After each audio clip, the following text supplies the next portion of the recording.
বাচ্চাটা পারছে না, ওরে রেখে চলে গেছে। দেখো বন্ধুরা, এই যে আজকে একটা পার্সেল এসছে, তো চলো আমার সাথে সাথে তোমাদেরকেও দেখাই যে কি পার্সেল এসছে। খুব দামি জিনিস এবং আমার খুব পছন্দের একটা শাড়ি। কত নিয়েছে শাড়িটাকে? 1600 টাকার শাড়ি।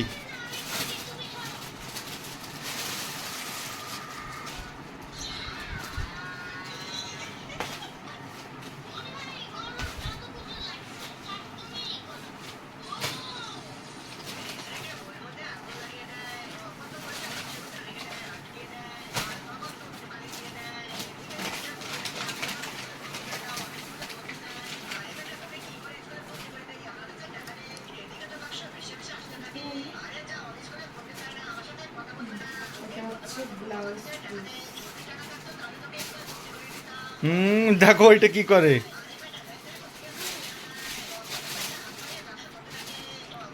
ফলস লাগানো লাগবে না এটা। ফলস লাগানো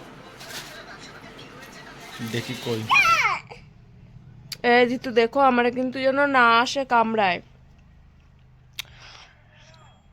হ্যালো গাইস, তো আমরা এখন বিকালবেলায় বাইরে বসে আছি। এখানে মাম্মাম দোলনায় বসে আছে, আর ওখানে দেখো হনুমানগুলো লাফালাফি করছে, এই গাছ ওই গাছ ভেঙে চুরে দিচ্ছে পুরো। দেখো কি করছে। আমরা একটু আগে শুয়েছিলাম জানো তো, এবার পুরো জালনা এসে উকি মারছে। আমি তো ভয় পেয়ে গেছি, পুরো জালনা ধরে আমাদের দিকে তাকিয়ে আছে। আমি ভাবছি যদি জালনা দিয়ে চলে আসে ভেতরে, অবশ্য আসতে পারবে না, কিন্তু ততক্ষণে ওইটুকু টাইমের মধ্যে মনে হচ্ছিল যে ও মনে হয় চলে আসবে। দেখো কি করছে। আমার তোমার ভালো লাগছে দেখতে এগুলো? এদিকে তাকিয়ে বলো। আমি আম গাছা, বাদাম খাচ্ছে ওরা।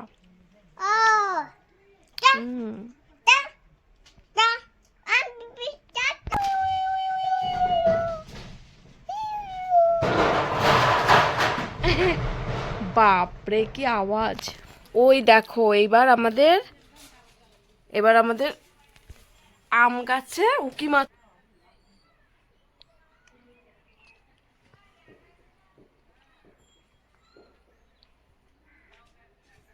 উঠে গেছে আম গাছে।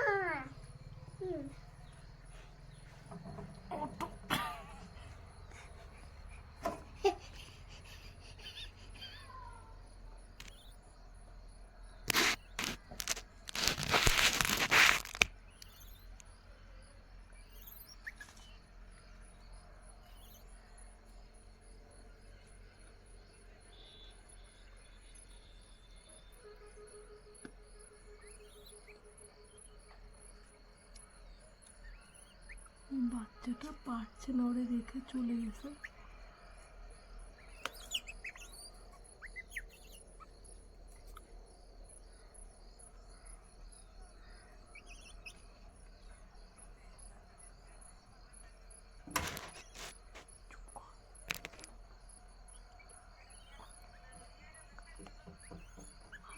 শব্দ করিস না, একটুখানি শোনা, আমি একটুখানি ভালো করে ভিডিও করে দিই, তারপরে দেখাবানি। নাম নাম নাম নাম, আর একটু জুম করতে হবে।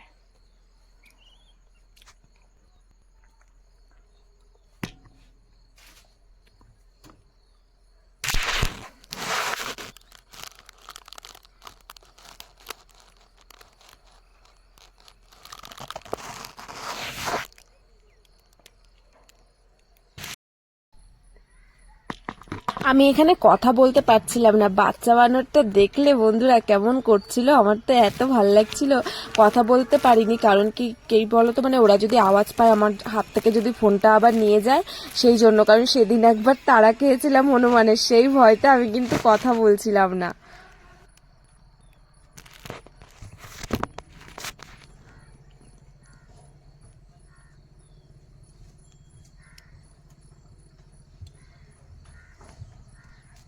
মাম্মা বাইরে যাস না।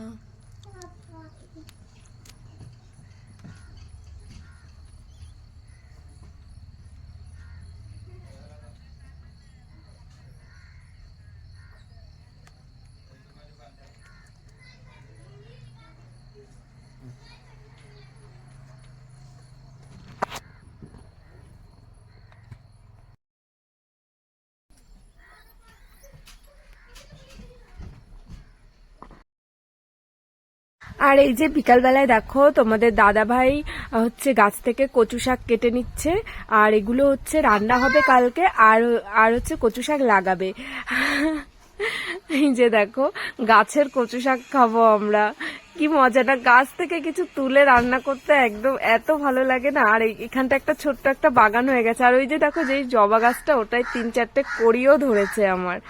আর গোলাপ গাছেও কড়ি ধরেছে। কচু গাছ নিয়ে ইয়ে করছে, না না না শোনা, তুমি রেখে দাও রেখে দাও, চুলকাবে কিন্তু। দেখো আমার যাতে চুলকায়, আমার পায়ে এসে বুলাচ্ছে, দেখো দেখো দেখো এর দুষ্টুমি, দেখি তোর মুখটা একটু দেখি, দেখো দুষ্টুমি দেখেছো। জানো আমার লোকেকে বলতে বলতে মুখ ব্যথা হয়ে যাচ্ছে। সবাই এতবার আমি এত ভিডিও করি যে সত্যি আমি টাকার জন্য ভিডিও করি না, বা এতটা সোজা না ইউটিউবে টাকা ইনকাম করা। তবুও লোকে যে আমাদেরকে কি ভাবে যে আমরা বোধহয় টাকার উপর শুয়ে থাকি। আমাদের সব জায়গার থেকে ইনকাম, ইউটিউবে ইনকাম, এমনি ইনকাম, আমার বর ইনকাম করে। আমি জানি না, বুঝি না এদের মেন্টালিটি কেমন, তারা কেমন কি ভাবে। আমি তো বলেছি যে তোমরাও এক একটা করে চ্যানেল খোলো এবং দেখো এতে কেমন কি ইনকাম আছে। সবাই যে ভিডিও করলে লাখ লাখ ভিউজ হবে এটার কোনো মানে নেই। ভিউজ আনতে গেলে না অনেক কষ্ট করতে হয়। আমাদের কোনো ফেস ভ্যালু নেই যে আমরা টিকটক করতাম বা কিছু, হ্যাঁ করতাম, কিন্তু যে রেগুলার উপার্জন করার জন্য বা কিছু করার জন্য ফেমাস হয়ে গেছিলাম সেরকম তো না। আমরা এমনিই করতাম, যদি কোথাও যেতাম একটু ভালো লাগতো একটা দুটো রিলস বানিয়ে নিতাম, ওই রকম আমাদের ওটা পেশা ছিল না। তাই আমাদের ফেস ভ্যালু নেই, আমাদের কেউ চেনে না, তাই আমরাও এখানে ভাইরাল হতে পারি না। আর আমি তো সবে কদিন হয়েছে ইউটিউব খুলেছি, এমন তো নয় যে সাথে সাথে খুলেছি। হ্যাঁ যাদের হয়তো হয় তাদের সেটা ভাগ্যের ব্যাপার।